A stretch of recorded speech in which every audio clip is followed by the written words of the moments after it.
बिस्मिल्लाहिर्रहमानिर्रहीम अस्सलामु अलैकुम वरहमतुल्लाहि वबरकात। माय डियर स्टूडेंट्स, हमारी डिस्कशन 9th क्लास की मैथमेटिक्स के ऊपर जारी है, जिसमें आज हम इंशाल्लाह एक्सरसाइज 1.2 को question number 1, question number 2 and question number 3 अपने आज के इस लेक्चर में करेंगे। तो आइए जी आज का लेक्चर स्टार्ट करते हैं।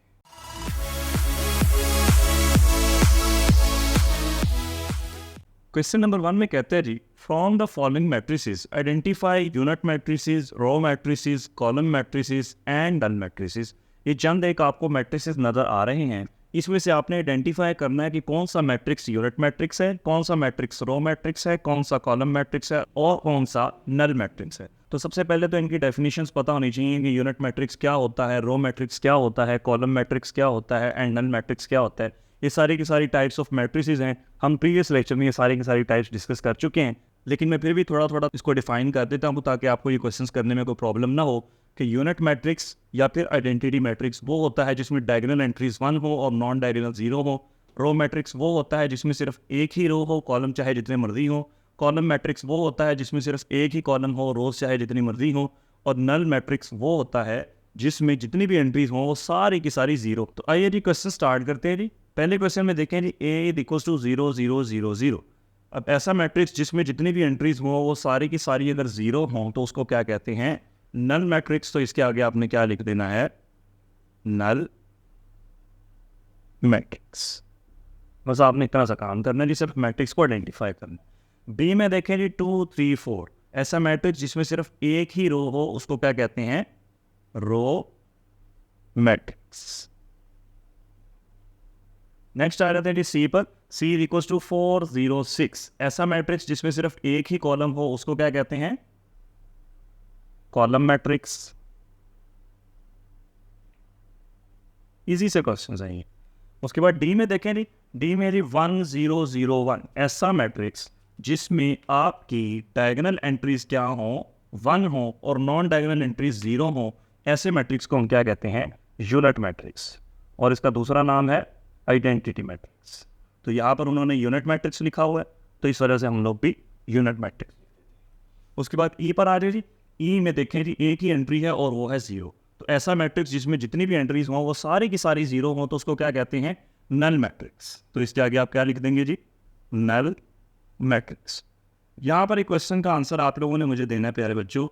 आपको याद होगा प्रीवियस लेक्चर में मैंने आपको बताया था कि ऐसा मैट्रिक्स जिसमें सिर्फ एक ही एंट्री हो तो उसको क्या कहते हैं। ये फटाफट से आपने मुझे ना कमेंट सेक्शन में इसका जवाब मुझे लाजमी देना ताकि मुझे पता चले कि आप लोग लेक्चर्स देख भी रहे हैं या नहीं देख रहे, और अगर देख रहे हैं तो आप लोगों को कितनी समझ आ रही है। ठीक है जी, इसका जवाब आपने मुझे फटाफट देना।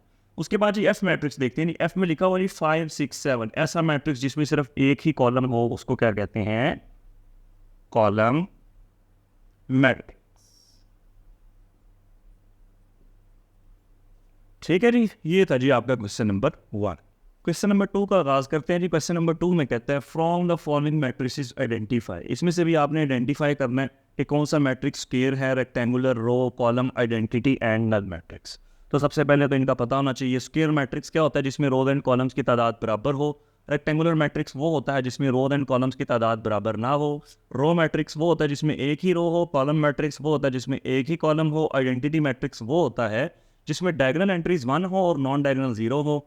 और नल मैट्रिक्स वो होता है जिसमें जितनी भी एंट्रीज हो सारी की सारी 0। अब इन क्वेश्चंस को सॉल्व कैसे करना है? आपने हर मैट्रिक्स के लिए जब आप पार्ट नंबर 1 कर रहे होंगे ना, तो पार्ट नंबर 1 के लिए आपने ये सारी की सारी टाइप्स को मैच करना है।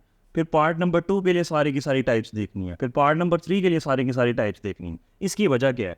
क्योंकि अगर कोई मैट्रिक्स स्क्वायर मैट्रिक्स है तो वो ये भी पॉसिबल है कि स्क्वायर के साथ साथ वो डायगोनल भी हो जाए। तो इस लिहाज से एक मैट्रिक्स जो है वो 2 या 2 से ज़्यादा टाइप्स में लाई कर सकता है। इस वजह से आपने हर मैट्रिक्स के लिए ये सारी की सारी टाइप्स को मैच करना है। तो जो मैट्रिक्स आपका जिस टाइप में लाई कर रहा होगा तो हम उसका नंबर उस मैट्रिक्स की टाइप के आगे लिख देंगे। नंबर 1 मैट्रिक्स है -8 2 7 12 0 4। अब सबसे पहले यहाँ से स्टार्ट करेंगे। तो स्क्वायर मैट्रिक्स वो होता है जिसमें रोज एंड कॉलम्स बराबर हों। तो इसमें रोज एंड कॉलम्स तो बराबर नहीं है, इसका मतलब है ये स्क्वायर मैट्रिक्स तो नहीं हुआ। उसके बाद यहाँ पर आ जाते हैं रेक्टेंगुलर मैट्रिक्स, इसमें रोज एंड कॉलम्स बराबर ना हो तो बाकी इसमें रोज एंड कॉलम्स बराबर नहीं है। तो इसका मतलब क्या हुआ? ये जो पार्ट 1 है वो आपका क्या है? रेक्टेंगुलर मैट्रिक्स है। तो हम इसके आगे क्या लिख देंगे? Part number 1। उसके बाद थर्ड देखें रो मैट्रिक्स। ये रो नहीं है क्योंकि इसमें एक रो नहीं है। कॉलम मैट्रिक्स भी नहीं है क्योंकि सिर्फ इसमें एक कॉलम नहीं है। आइडेंटिटी मैट्रिक्स भी नहीं है और नल मैट्रिक्स भी नहीं। इसी तरीके से आपने हर मैट्रिक्स को सारी की सारी टाइप्स के साथ मैच करना है कि वो किस टाइप में लाएगा। उसके बाद पार्ट नंबर 2 देखते हैं। पार्ट नंबर 2 के लिए फिर यहाँ से स्टार्ट करेंगे। ऐसा मैट्रिक्स जिसमें रोज एंड कॉलम्स बराबर हो तो यहाँ पर तो बराबर नहीं है। फिर ऐसा मैट्रिक्स जिसमें रोज एंड कॉलम्स बराबर ना हो वो रेक्टेंगुलर मैट्रिक्स होता है। तो देखिए इसमें रोज एंड कॉलम्स बराबर नहीं है, 3 रोज हैं 1 कॉलम है, इसका मतलब है ये वाला मैट्रिक्स रेक्टेंगुलर मैट्रिक्स में भी लाया करेगा। तो हम इसके आगे पार्ट नंबर 2 भी। उसके बाद रो देखें जिसमें एक ही रो हो तो इसमें एक रो नहीं है। कॉलम मैट्रिक्स जिसमें सिर्फ एक ही कॉलम हो तो ये कॉलम मैट्रिक्स में भी लाया करेगा। तो इसका हम जो नंबर होगा वो इसके आगे लिख देंगे, पार्ट नंबर 2 लिख देंगे। उसके बाद आइडेंटिटी देखें, आइडेंटिटी भी नहीं है और नल भी नहीं है। इसी तरह से थर्ड पार्ट सॉल्व करते हैं। थर्ड पार्ट में 6 -4 3 एंड -2 रोज एंड कॉलम्स बराबर हैं, इसका मतलब है ये स्क्वायर मैट्रिक्स होगा। तो इसके आगे हम क्या लिख देंगे, पार्ट नंबर 3। जो क्वेश्चन का नंबर होगा सिर्फ उस टाइप के आगे हम मेंशन कर देंगे। उसके बाद रेक्टेंगुलर मैट्रिक्स जिसमें रो एंड कॉलम्स बराबर ना हो तो यहाँ पर तो बराबर है तो इसलिए तो रेक्टेंगुलर तो ना हुआ। फिर रो मैट्रिक्स जिसमें सिर्फ एक ही रो हो तो ये एक रो नहीं है। कॉलम मैट्रिक्स जिसमें सिर्फ एक ही कॉलम हो तो एक कॉलम नहीं है। आइडेंटिटी मैट्रिक्स जिसमें डायगोनल 1 हो तो यहाँ पर डायगोनल 1 नहीं है और नॉन डायगोनल भी 0 नहीं है। और नल मैट्रिक्स वो होता है जिसमें सारी की सारी एंट्री 0 हो तो ये नल मैट्रिक्स भी नहीं है। मैं बार बार सारी टाइप्स को बार बार डिफाइन कर रहा हूँ, बार बार आपको बता रहा हूँ ताकि आपको सुनते सुनते ही यहाँ पर ही याद हो जाए। उसके बाद पार्ट नंबर 4 देखते हैं। पार्ट नंबर 4 में देखें जी, रोज भी 2 कॉलम्स भी 2 स्क्वायर मैट्रिक्स की पहचान है कि जिसमें रोज एंड कॉलम्स बराबर होती है। तो हम पार्ट नंबर 4 जो है वो स्क्वायर मैट्रिक्स के आगे मेंशन कर देंगे। रेक्टेंगुलर मैट्रिक्स नहीं है, रो मैट्रिक्स भी नहीं है, कॉलम भी नहीं है। अब आइडेंटिटी मैट्रिक्स, आइडेंटिटी मैट्रिक्स है क्योंकि डायगोनल 1 है, नॉन डायगोनल 0 है। तो इसका पार्ट नंबर जो है 4 वो हम आइडेंटिटी मैट्रिक्स के आगे भी मेंशन कर देंगे। और नल मैट्रिक्स नहीं है क्योंकि आपके पास सारी एंट्री 0 नहीं।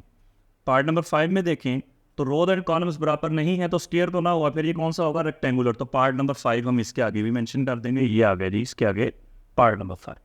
उसके बाद रो मैट्रिक्स भी नहीं है, कॉलम भी नहीं है, आइडेंटिटी भी नहीं है और नल भी नहीं। पार्ट नंबर 6 पे आ जाओ। रोज एंड कॉलम्स बराबर नहीं है तो स्क्वायर तो ना होगा, रेक्टेंगुलर मैट्रिक्स होगा क्योंकि रोज एंड कॉलम्स बराबर नहीं है तो इसका नंबर हम रेक्टेंगुलर मैट्रिक्स के आगे भी मेंशन कर देंगे, पार्ट नंबर 6। उसके बाद देखें जी आगे रो मैट्रिक्स, क्योंकि इसमें सिर्फ एक ही रो है तो ये वाला रो मैट्रिक्स में भी लाई करेगा तो इसके आगे भी हम मेंशन कर देंगे, पार्ट नंबर 6। कॉलम मैट्रिक्स भी नहीं है, आइडेंटिटी भी नहीं है और नल मैट्रिक्स भी नहीं। पार्ट नंबर 7 देखें। पार्ट नंबर 7 जिसमें रोज एंड कॉलम्स बराबर ना हो वो रेक्टेंगुलर, तो पार्ट नंबर 7 रेक्टेंगुलर मैट्रिक्स में भी आएगा तो हम यहाँ पर पार्ट नंबर 7 भी मेंशन कर। ठीक हो गया जी। उसके बाद आगे देखें जी, रो मैट्रिक्स भी नहीं है क्योंकि इसमें एक रो नहीं है। कॉलम मैट्रिक्स है क्योंकि इसमें सिर्फ एक ही कॉलम है तो पार्ट नंबर 7 कॉलम मैट्रिक्स में भी लाई करेगा तो हम यहाँ पर पार्ट नंबर 7 मेंशन कर देंगे। आइडेंटिटी भी नहीं है और नल भी नहीं है। इसी तरह से ये देखिए रोज एंड कॉलम्स की तादाद क्या है प्यारे बच्चों, बराबर है, इक्वल है तो इसका मतलब है स्क्वायर मैट्रिक्स होगा तो पार्ट नंबर 8 स्क्वायर मैट्रिक्स में लाई करेगा तो यहाँ पर हम इसके आगे पार्ट नंबर 8 मेंशन कर देंगे। उसके बाद देखें ये रेक्टेंगुलर भी नहीं है, रो भी नहीं है, कॉलम भी नहीं है, आइडेंटिटी भी नहीं है और नल मैट्रिक्स भी नहीं। Part number 9। पार्ट नंबर 9 में देखें जी रोज एंड कॉलम्स बराबर नहीं है तो स्क्वायर तो ना हुआ, रेक्टेंगुलर मैट्रिक्स होगा क्योंकि रोज एंड कॉलम्स बराबर नहीं है तो पार्ट नंबर 9 हम इसके आगे मेंशन कर देंगे। मैं यहाँ पर लिख देता हूँ ये पार्ट नंबर 9।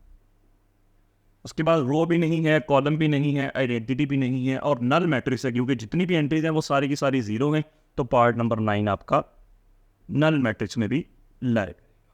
ये था जी आपका क्वेश्चन नंबर 2। आपने करना क्या था कि हर मैट्रिक्स को सारी की सारी टाइप्स में मैच करके चेक करना था क्योंकि ऐसा भी पॉसिबल है कि एक मैट्रिक्स 2 या 2 से ज़्यादा टाइप्स में लाई कर रहा हो, जैसे कि अभी हमने आपके सामने क्वेश्चन सॉल्व किया। लें जी प्यारे बच्चों, अपने आज के इस लेक्चर का आखिरी क्वेश्चन नंबर 3 सॉल्व करते हैं। From the following matrices identify diagonal scalar unit matrices. आपको पता है कि यूनिट को हम आइडेंटिटी मैट्रिक्स भी कहते हैं। अब इन मैट्रिसेस में से आपने आइडेंटिफाई करना है कि कौन सा मैट्रिक्स डायगोनल है, कौन सा स्केलर है और कौन सा आइडेंटिटी मैट्रिक्स है। डायगोनल मैट्रिक्स वो होता है जिसमें नॉन डायगोनल 0 हो और डायगोनल में से कम एक वैल्यू ऐसी हो जो 0 ना हो। स्केलर मैट्रिक्स में जिसमें डायगोनल सेम हो और नॉन डायगोनल 0 हो। यूनिट मैट्रिक्स जिसमें डायगोनल एंट्रीज 1 हो, नॉन डायगोनल 0 हो। तो क्वेश्चन स्टार्ट करते हैं। पहले मैट्रिक्स में कहता है A = 4 0 0 4। ऐसा मैट्रिक्स जिसमें डायगोनल एंट्रीज सेम हो और नॉन डायगोनल एंट्रीज 0 हो, इस मैट्रिक्स को क्या कहते हैं हम, स्केलर मैट्रिक्स। तो इसके आगे आप क्या लिख देंगे जी, स्केलर मैट्रिक्स। बी पर आ जाए जी, ऐसा मैट्रिक्स जिसमें डायगोनल एंट्रीज सेम तो ना हो लेकिन कम से कम एक वैल्यू ऐसी हो जो 0 ना हो, तो इसमें सारे की सारी जीरो नहीं है तो तब भी काम चल जाएगा, क्योंकि डेफिनेशन में क्या वर्ड यूज करता है, एटलीस्ट, कम से कम एक वैल्यू ऐसी हो जो जीरो ना हो, बाकी सारी जीरो होनी चाहिए। तो यहाँ पर क्या आ जाएगा फिर, डायगोनल मैट्रिक्स। ठीक है जी। डायगोनल क्यों आएगा, क्योंकि डायगोनल एंट्रीज सेम नहीं है और वैल्यू जो है वो जीरो भी नहीं, तो इस वजह से हम डायगोनल मैट्रिक्स सी में आ जाए। ऐसा मैट्रिक्स जिसमें डायगोनल एंट्रीज सेम होने के साथ साथ वन हो जाएं, वो कौन सा मैट्रिक्स बन जाता है, आइडेंटिटी मैट्रिक्स या फिर यूनिट मैट्रिक्स। आपकी अपनी चॉइस है, आप यहाँ पर यूनिट मैट्रिक्स लिखना चाहें तो यूनिट मैट्रिक्स लिख दें, आइडेंटिटी मैट्रिक्स लिखना चाहते हैं तो आइडेंटिटी मैट्रिक्स लिख दें, या फिर यूनिट और ब्रैकेट के अंदर आइडेंटिटी, जैसे यहाँ पर लिखा हुआ है ना क्वेश्चन में, आप इस तरह भी लिख सकते हैं। उसके बाद डी पे आ जाए। अब यहाँ से आपको ना आसानी से ज़्यादा समझ आ जाएगी बी वजह की भी। वो किस तरह से कि ऐसा मैट्रिक्स जिसमें डायगोनल एंट्रीज में से कम एक वैल्यू ऐसी हो जो जीरो ना हो। तो देखिए एक वैल्यू है ना जो जीरो नहीं है, हालांकि डायगोनल में एक वैल्यू जीरो आ रही है, लेकिन एक वैल्यू अभी भी है जो जीरो नहीं है। तो यही वो डायगोनल मैट्रिक्स में कहता है कि एटलीस्ट कम से कम एक वैल्यू ऐसी हो जो जीरो ना हो। तो हम यहाँ पर क्या लिख देंगे, diagonal matrix, diagonal matrix. Last matrix है ई इक्वल्स टू 5 - 3 0 0 एंड 1 + 1। आपको याद होगा कि मैंने आपको कहा था कि कोई भी मैट्रिक्स अगर सॉल्व करने वाला हो ना तो कोशिश किया करें कि पहले सॉल्व कर लें। हम तो डायरेक्ट भी देख के पता चला सकते हैं कि ये मैट्रिक्स क्या है, लेकिन जब सॉल्व कर लेते हैं ना तो फिर ज़्यादा आसान हो जाता है सॉल्व। जैसे कि 5 - 3 है तो क्या आ जाएगा 2, 0 as it is, 0 as it is, 1 + 1 क्या होता है 2। अब हमने इसको सॉल्व कर, तो अब हमें सॉल्व करने में ज़्यादा आसानी हो जाएगी। आसानी कैसे हो जाएगी कि देखें डायगोनल वैल्यूज़ क्या हो गई, सेम हो गई, और नॉन डायगोनल वैल्यूज जीरो हैं। तो इस केस में ये कौन सा मैट्रिक्स होगा, स्केलर मैट्रिक्स। ये मैट्रिक्स हो गया जी स्केलर मैट्रिक्स। ये था जी आपका क्वेश्चन नंबर 3। अब इस तरह के क्वेश्चन जो है ना वो अमूमन एमसीक्यूज में आते हैं। वो आते कैसे हैं कि जैसे आपने देखा होगा, भी हमने क्वेश्चन नंबर 2 सॉल्व किया ना, तो एक मैट्रिक्स 2 या 2 से ज़्यादा टाइप्स में लाया कर रहा होता है। तो बच्चे क्या करते हैं कि फॉर एग्जाम्पल मेरे पास ना एक मैट्रिक्स आ गया, ये मेरे पास मैट्रिक्स आ गया 2 0 0 एंड 2, मैंने यही वाला मैट्रिक्स लिया ना एग्जांपल के तौर पे, और नीचे लिखा होता है बताओ ये कौन सा मैट्रिक्स है। ए ऑप्शन आपकी होती है जी कि ये मैट्रिक्स है स्केयर मैट्रिक्स। बी ऑप्शन आपकी होती है ये मैट्रिक्स है डायगोनल। सी ऑप्शन आपकी होती है जी ये है स्केलर। और डी ऑप्शन आपकी होती है जी ये है आइडेंटिटी। अब जब कभी भी इस तरह का एमसीक्यू आएगा तो आपने चारों के चारों ऑप्शंस पहले पढ़, क्योंकि बच्चे क्या करते हैं कि मैट्रिक्स देखा और देखा इसमें रोज एंड कॉलम्स बराबर हैं, तो उन्होंने देखा कि स्क्वायर में तो रोज एंड कॉलम्स बराबर होते हैं, तो वो क्या करते हैं इस ऑप्शन को मार्क कर। ऐसा नहीं आपने करना। एमसीक्यू में हमेशा मोस्ट अप्रोप्रिएट ऑप्शन लगाते हैं कि जाहिर है एक मैट्रिक्स ये स्क्वायर तो है, लेकिन हमने देखना है कि ज़्यादा अप्रोप्रिएट ऑप्शन क्या है, तो जिसमें डायगोनल सेम हो वो स्केलर मैट्रिक्स होता है। तो हमने सारी ऑप्शंस पढ़ने के बाद फिर मार्क करना। तो इसकी असल ऑप्शन क्या थी, स्केलर मैट्रिक्स। तो एमसीक्यूज में आपने कंफ्यूज नहीं होना कि स्केलर लगाएं या स्केलर लगाएं, वो हम हमेशा ज़्यादा अप्रोप्रिएट एमसीक्यूज में ज़्यादा अप्रोप्रिएट ऑप्शन लगाएंगे। तो स्केयर तो है क्योंकि इसमें रोज एंड कॉलम्स की तादाद बराबर हैं, इससे कोई इनकार नहीं करना कि स्केयर नहीं है, लेकिन हम ज़्यादा अप्रोप्रिएट ऑप्शन लगाएंगे। ज़्यादा अप्रोप्रिएट ऑप्शन क्या है, स्केलर मैट्रिक्स है। क्यों स्केलर मैट्रिक्स है, क्योंकि डायगोनल सेम है। तो इस बात का आपने ख्याल रखना है कि एमसीक्यूज में हमेशा ज़्यादा अप्रोप्रिएट ऑप्शन वो मैट्रिक्स जो किसके ज़्यादा करीब है, स्केयर के ज़्यादा करीब है, डायगोनल है, आइडेंटिटी है, स्केलर है, जो भी है वो ज़्यादा अप्रोप्रिएट ऑप्शन हम लगाएं। ठीक है, इस बात का आपने ख्याल रखना है। अक्सर एमसीक्यूज जो है ना वो इस तरह के आ जाते हैं और बच्चे एक पहले ऑप्शन पढ़ के तो फटाफट उसको टिक लगा देते हैं। तसल्ली के साथ आराम से आपने सारी ऑप्शंस पढ़नी है, उसके बाद फिर आपने देखना है कि ज़्यादा अप्रोप्रिएट ऑप्शन। ठीक है जी, उम्मीद करता हूँ आज का लेक्चर आपको अच्छे तरीके से समझ आ गया होगा। अपना बहुत सारा ख्याल रखिएगा। अस्सलाम वालेकुम।